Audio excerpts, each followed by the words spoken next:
Bom dia, boa tarde ou boa noite, Brasil, todos vocês no Brasil. Oi, bom, está começando uma grande aventura hoje. É o Pepe Café com os meus amigos da Sputnik em Moscou.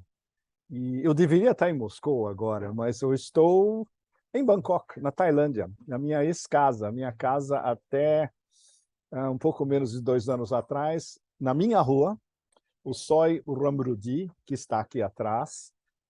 Eu morei aqui há, há décadas, desde os anos 90. Eu passei o Covid praticamente inteiro aqui, preso, não podia viajar para lugar nenhum. Aqui na rua também tem o Conrad Hotel atrás de mim, que é onde eu estava morando durante 20 meses, sem poder ir para o Sudeste da Ásia, sem poder ir para a China, sem poder ir para Hong Kong, as viagens que eu fazia sempre, por causa de vários lockdowns, e a gente estava preso aqui, basicamente. Bom, e eu estou no café, nos meus cafés favoritos, do chefe Prachan, que, para vocês terem uma ideia, está aqui atrás de mim, dando um curso de cozinha agora, enquanto a gente conversa, para cinco garotos e garotas tailandeses. É muito legal. Isso daqui é um pequeno café montado por um grande chefe que trabalhava para grandes hotéis. Aí ele saiu e montou o próprio business dele, que é esse café adorável, que chama Meals and More, refeições e algo mais. E, claro, eu estou tomando um café. É o Pepe Café. Esse é o nosso primeiro café juntos, diretamente da Tailândia. Bom, essa é uma introdução leve, porque o nosso assunto inicial é extremamente barra pesada, como vocês devem imaginar. Tem uma outra guerra que estourou há alguns dias, e essa guerra, inclusive, eu cheguei aqui eu cheguei aqui no terceiro dia da guerra. Eu estava em Moscou até o fim de semana anterior, e já me fez cancelar uma viagem à China, que eu já adiei para pelo menos mais uma semana e meia depois. O fórum das rotas da seda, Belt and Road Initiative, BRI, é a semana que vem em Pequim, mas eu vou segui-lo ou daqui ou de Hong Kong, com fontes, amigos, muita gente que eu conheço que vai estar em Pequim, e fontes oficiais também.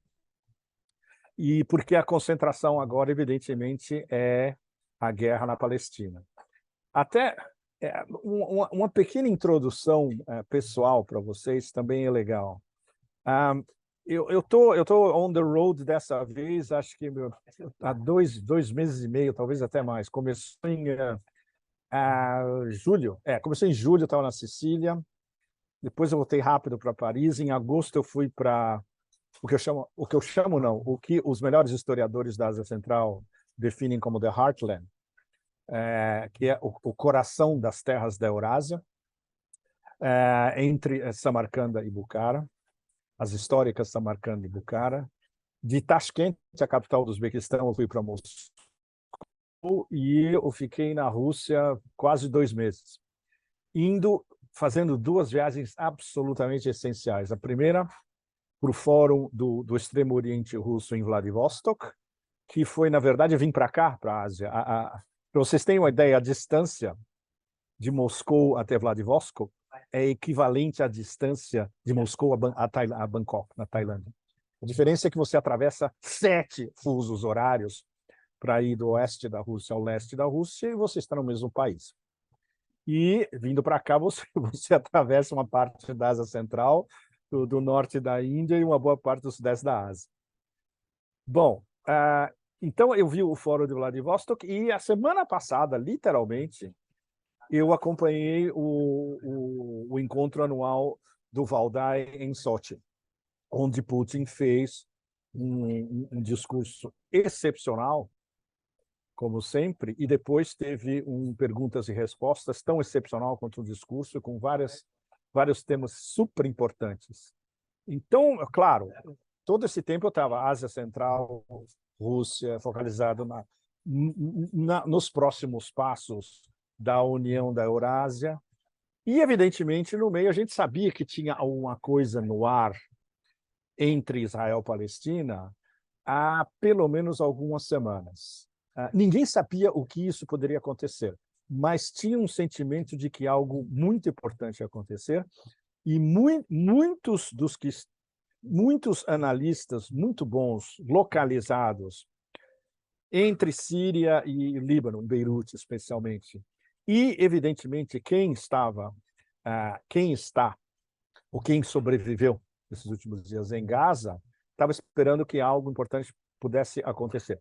Os egípcios avisaram Tel Aviv de que ia acontecer algo exponencial.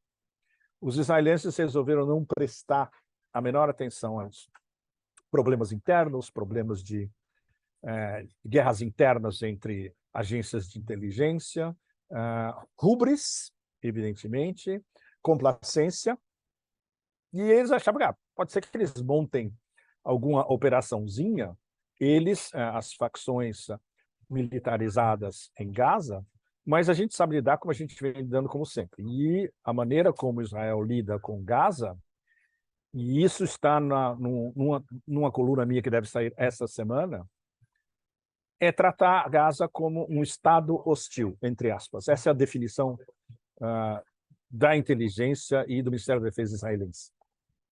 Ninguém esperava o que aconteceu na Operação Al-Aqsa Flood, ou seja, a inundação Al-Aqsa. Mas já havia 2 indícios seríssimos de que algo iria acontecer e que estava sendo precipitado pelas ações dos israelenses, essencialmente. 2 temas principais que explicam por que Al-Aqsa Flood, a inundação de Al-Aqsa, começou nesse último fim de semana. A primeira foi que Bibi Netanyahu foi à ONU e do púlpito da ONU mostrou um mapa do novo Oriente Médio, segundo ele, a definição do mapinha bastante vagabundo que ele mostrou no púlpito da ONU era o novo Oriente Médio.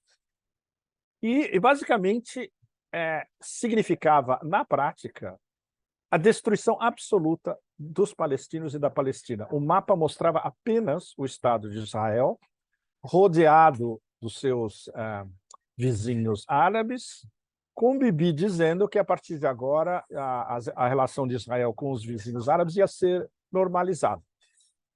Ou seja, ele passou por cima de todas as resoluções da ONU de décadas que clamam por um Estado palestino e por um Estado palestino independente, respeitando as fronteiras de 1967. Destruiu a Palestina na prática, na frente de uma audiência das Nações Unidas e, especialmente, de todo o sul global que estava assistindo a performance, entre aspas, de Bibi.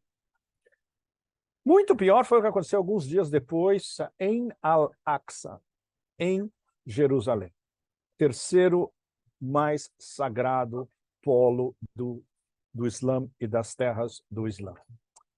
Depois de várias provocações e de várias invasões, houve uma invasão monstro de mais de 800 colonizadores ilegais israelenses, esses do genro extremamente furiosos e extremamente, na verdade, pregam abertamente um genocídio do povo palestino, invadiram a mesquita de Al-Aqsa, batendo nos peregrinos que estavam rezando e nos locais, e vandalizando lojas de comerciantes palestinos em torno de Al-Aqsa, e tudo isso observado calmamente, sem interferência, pelas forças de segurança israelenses. Isso aconteceu dia 5 de outubro. Al-Aqsa Flood, a inundação de Al-Aqsa, começou na madrugada, quase manhã, do dia 7 de outubro, 2 dias depois. Ou seja, o que estava sendo planejado, e isso a gente já sabe, em detalhes, há pelo menos 1 ano, se não mais, ou talvez entre 2 e 3 anos, pelo chefe das brigadas Al-Qassam do Hamas, Mohammad Daif, cuja casa foi bombardeada nas últimas horas pela Força Aérea Israelense, matando o pai, várias crianças e vários membros da família de Daif, mas não o próprio, porque ele vive underground. A gente não sabe se ele está em Gaza ou se ele está no Líbano, mas ele está totalmente underground. Foi ele que planificou, essencialmente, as grandes linhas da operação Al-Aqsa Flood, inundação de Al-Aqsa. Então, o que aconteceu foi... o mais extraordinário dessa história é que independente do julgamento sobre os métodos empregados pelo Hamas, que, na verdade, são réplica, em vários sentidos, dos métodos genocidas aplicados pelos israelenses há décadas. Não é uma questão do método de Hamas, é uma questão de que é uma tentativa desesperada de chamar a atenção não só do sul global inteiro, da maioria global do planeta inteiro, o ex-terceiro mundo, mas do mundo árabe inteiro, que os israelenses estão a ponto de finalizar o projeto deles, que basicamente consiste numa depuração étnica de Gaza e de expulsar os habitantes de Gaza, basicamente para o Egito, provocar um êxodo dos 2,3 milhões de habitantes de Gaza, que é a maior prisão a céu aberto do planeta, e isso confirmado extensivamente, inclusive por alguns dos melhores historiadores israelenses, como Ilan Pappé. Esse é o projeto, basicamente, do zionismo radical em Israel. O que restava para o Hamas?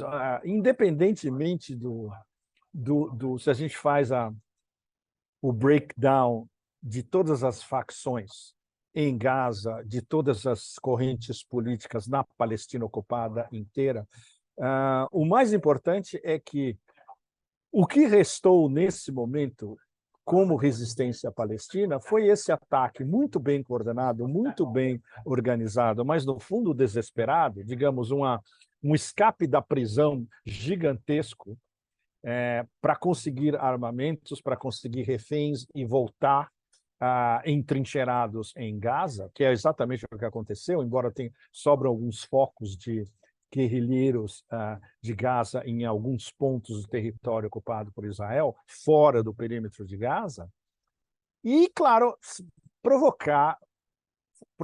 forçar o Estado israelense a sentar na mesa e discutir a sério a situação da Palestina.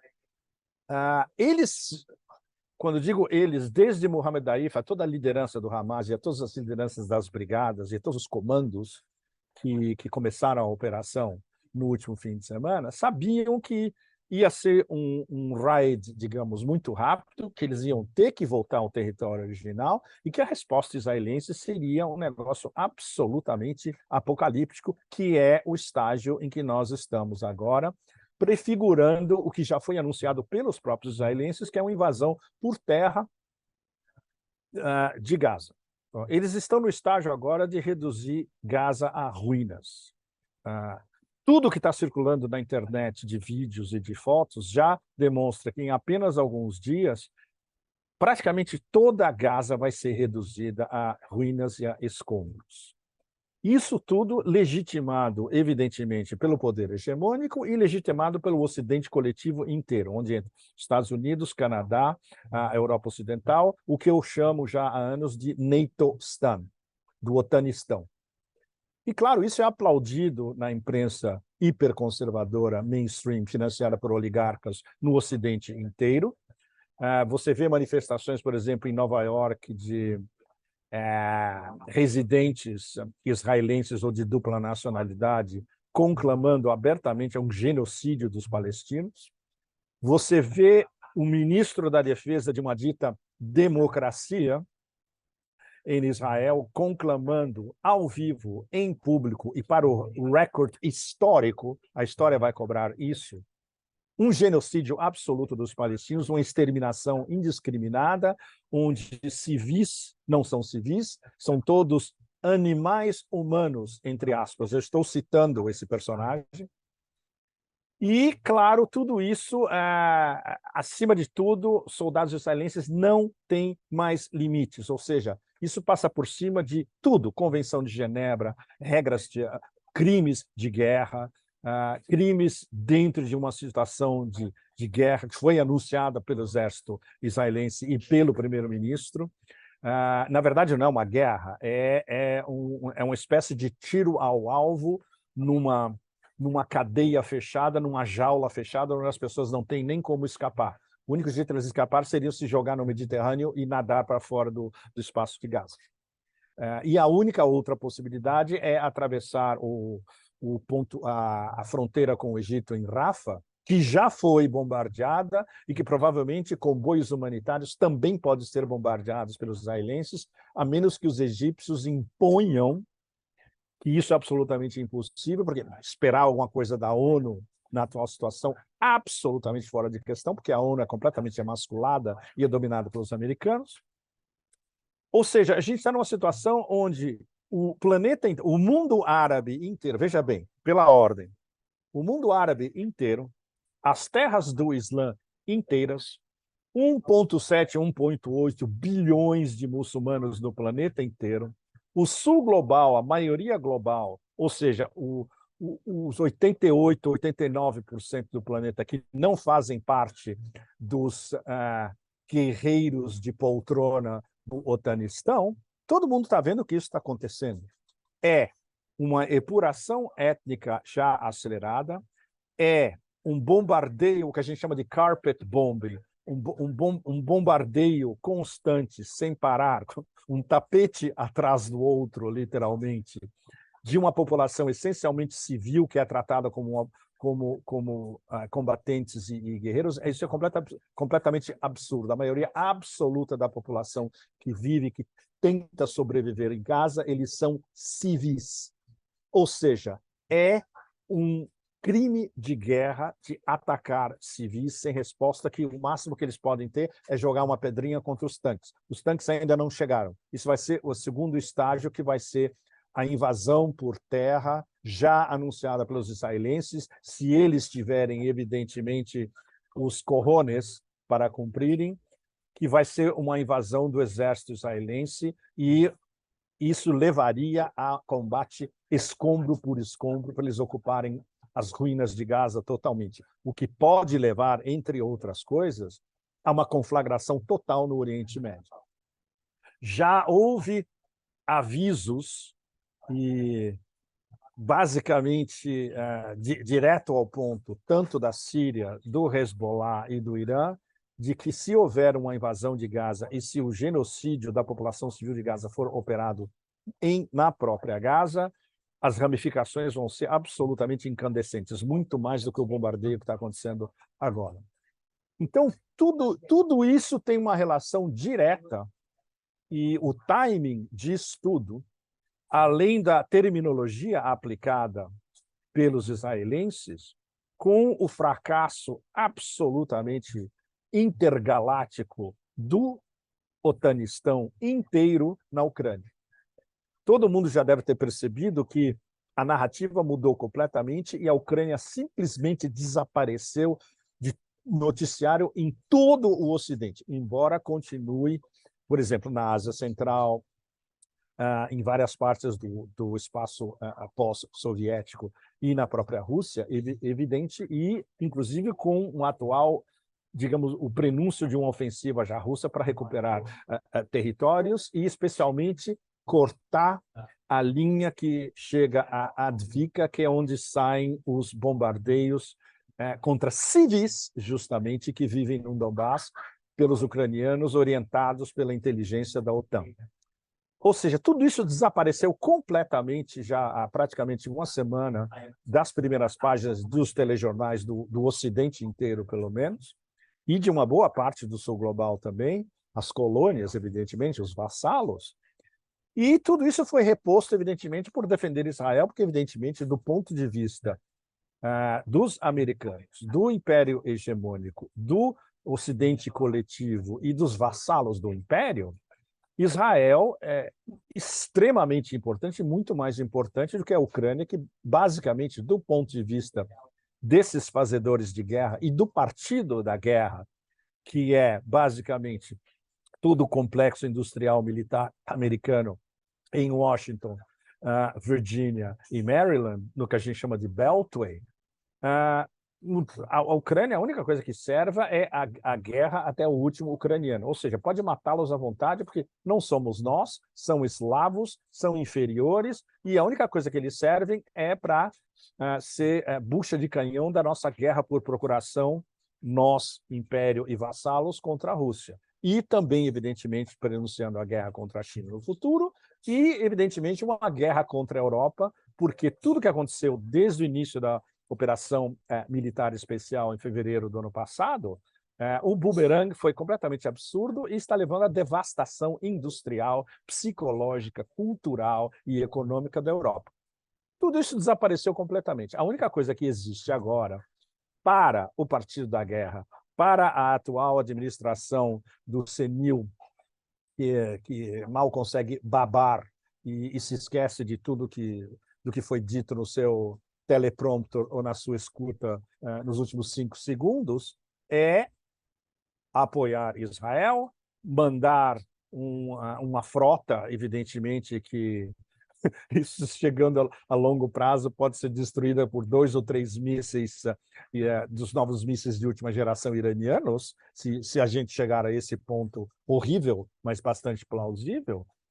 E, evidentemente, mais dinheiro para Israel, fora os 3,8 bilhões de dólares que eles recebem todo ano, mais dinheiro que vai vir dos contribuintes americanos.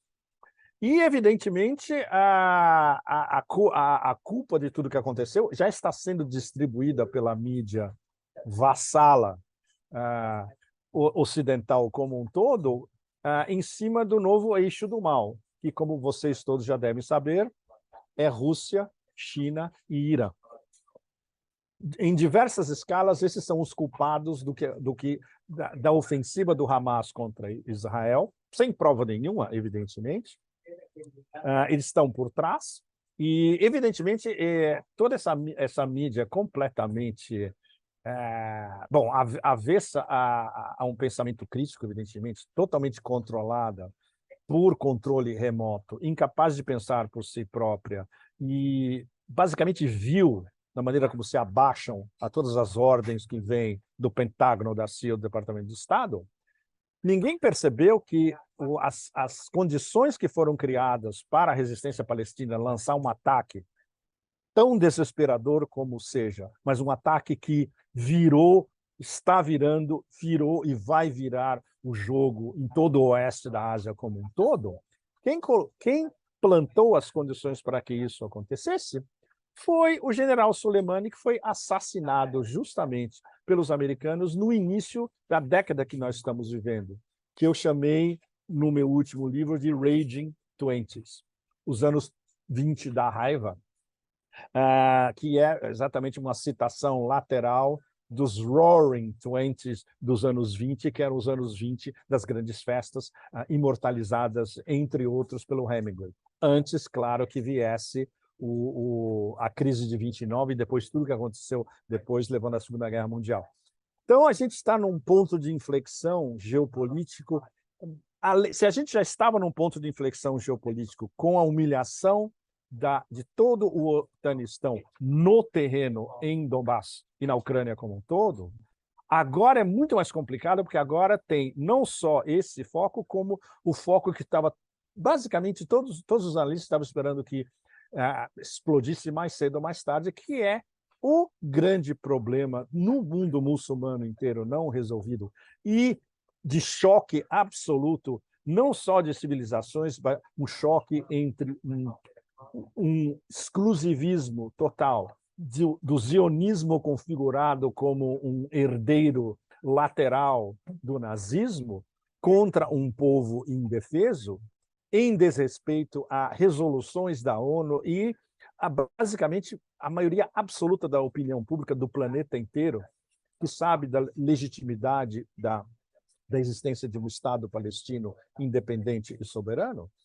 Isso foi acelerado a um ponto onde chegamos a um ponto praticamente que é matar ou morrer, para lembrar o grande clássico hollywoodiano, inclusive hollywoodiano do ponto de vista da retórica israelense de chamar isso de uma guerra contra o terror.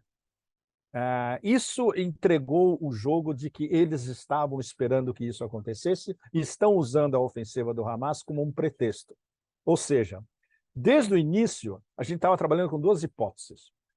Primeiro, a incompetência absoluta de todo mundo, do Mossad, do Shin Bet, de todas as forças de segurança israelenses, do Ministério da Defesa, do primeiro-ministro, do Knesset, do gabinete inteiro, em prever que isso pudesse acontecer.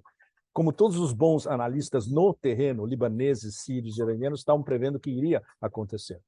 Ou eles sabiam que ia acontecer alguma coisa, como os egípcios os avisaram, achavam que ia ser uma escala muito pequenininha e deixaram acontecer, porque pelo menos se criava o pretexto que eles precisavam, desesperadamente, do ponto de vista israelense, de lançar a depuração étnica definitiva, digamos, a solução final contra os palestinos em Gaza. E esse é o ponto que a gente está. Na verdade, a melhor análise foi uma confluência dos dois fatores. Eles agora entraram, tanto assim que eles demoraram, basicamente os Estados israelenses demorou quase um dia para ter uma resposta definitiva. Eles foram pegos completamente de calças curtas, sem calças, pelados literalmente no meio da rua. Qual foi a reação deles? Voltar ao 11 de setembro. Eles anunciaram que isso, para Israel, é o novo Pearl Harbor. A gente sabe exatamente o que foi o Pearl Harbor. Os Estados Unidos sabiam que os japoneses iam atacar Pearl Harbor e usaram como pretexto para entrar na Segunda Guerra Mundial. 11 de setembro. Todo mundo sabia que... todo mundo sabia, não, desculpe. Os neocons do Projeto para o Novo Século Americano sabiam, porque eles já tinham escrito isso no fim dos anos 90, que tinha que haver um novo Pearl Harbor para eles rebalancearem, remodificarem e castrarem uma boa parte do Oriente Médio, que a gente chama de, hoje, Oeste da Ásia, que é a definição correta.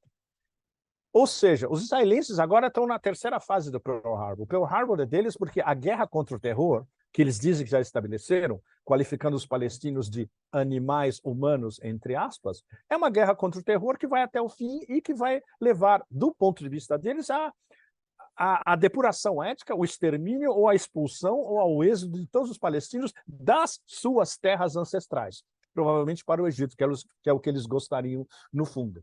Ou seja, se a gente imaginava que há uma semana atrás toda a complexidade geopolítica do planeta residia em como será resolvida a guerra na Ucrânia com a humilhação enorme da OTAN, agora tudo isso está subdividido em dois vetores que vai contar com como o Estado israelense vai ser capaz de cumprir a depuração étnica e o genocídio dos palestinos, vai conseguir escapar sem condenação de ninguém, certamente não vai vir do Império, certamente não vai vir dessas capitais europeias supinas, com a cabeça enfiada na terra como avestruzes, mas vai ter o mundo islâmico e uma boa parte do sul global que vão resistir também. Uma resistência de boa parte do planeta que a gente pode comparar com a resistência palestina, que mesmo desde 1948, completamente selados, capados, encerrados, sem a possibilidade de emitir, no máximo emitir um grito ou jogar uma pedra, não se baixaram e não vão se baixar. Então, esse é o estado do mundo em que a gente está hoje. Bom, essa foi a nossa primeira conversa de um café da Tailândia, falando do desespero em que o partido da guerra está querendo jogar no mundo ainda mais. Eu espero que nas nossas próximas conversas, com um café, evidentemente, esse é um café tailandês, do norte da Tailândia, a gente possa, pelo menos, tentar achar nesse nosso fio de Ariadne de seguir a demência do mundo, a gente possa encontrar, pelo menos, alguns pontos de luz. Então, um grande abraço para vocês todos do meu sói tailandês e a luta continua. Tchau.